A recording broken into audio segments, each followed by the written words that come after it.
Penso di essere, da come mi vedo, un gioioso uomo triste, come quell'accordo, molto banale, usato fin dal tempo degli impressionisti.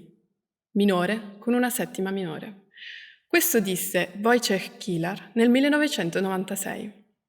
Kilar è forse il più famoso compositore di musica da film polacco e le trascrizioni pianistiche dei suoi brani più famosi sono raccolte nel libro Film Music for Piano dell'edizione PWM. PWM è la più antica casa editrice polacca e attraverso questo progetto, che si intitola Musica dalla terra di Chopin, vuole promuovere le opere formative dei grandi compositori polacchi.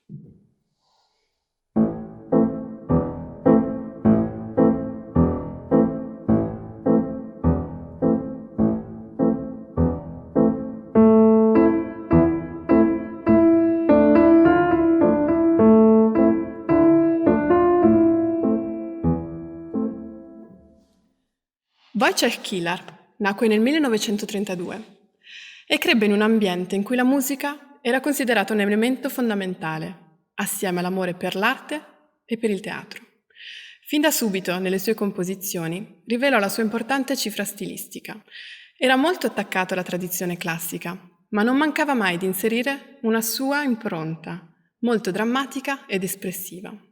Successivamente Kilar cominciò a destreggiarsi tra due diversi percorsi. Da una parte sperimentava in composizioni d'avanguardia, mentre dall'altra si dilettava in pezzi più semplici, accessibili da un pubblico più ampio. Kilar cominciò a scrivere musica da film nel 1958 e se all'inizio veniva affiancata alla sua produzione indipendente, successivamente cominciò ad avere un ruolo prevalente.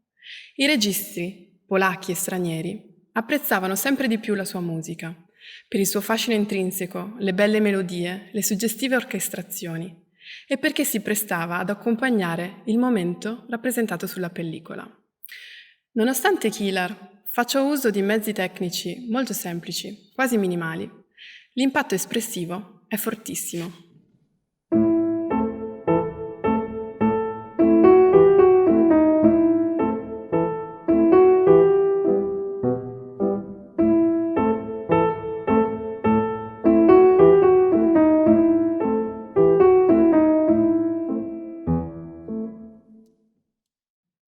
Probabilmente, se vi nomino il film Il pianista, il primo pezzo che vi viene in mente è il Notturno in do diesis minore di Chopin, la cui musica accompagna tutto il film. Forse non sapete però che l'unico brano originale della colonna sonora è Muovendosi verso il ghetto di Wojciech Kilar. Si tratta di un omaggio alla tradizione polacca, ma più nello specifico alla musica klezmer, ed è quindi un rimando a questo esodo triste e tragico che accompagna la storia degli ebrei.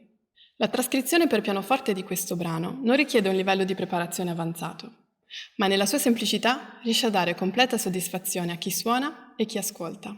Credo che sia perfetta per un ragazzo che, approcciandosi allo studio del pianoforte, vuole suonare dei motivi o delle musiche a lui familiari, magari perché sentite al cinema o nella televisione. La struttura di questo brano è davvero semplice. Da una parte c'è l'accompagnamento in ritmo binario e dall'altra la melodia alla mano destra. Credo che possa essere davvero interessante, però, cercare di ricreare con il pianoforte l'orchestrazione. Se noi andiamo a ascoltare la versione orchestrale, infatti, notiamo che l'accompagnamento è eseguito dal pizzicato degli archi. Il pianoforte, quindi, dovrà cercare di avere un suono leggero e staccato.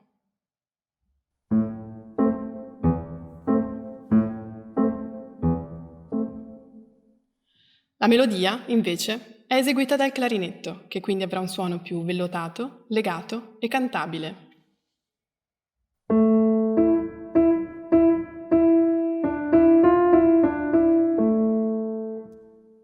Attraverso questo libro, che trovate nelle migliori librerie musicali in Italia, potrete anche voi suonare i temi più belli tratti dalle colonne sonore di film come Il pianista di Roman Polanski o Dracula di Francis Ford Coppola e tanti altri.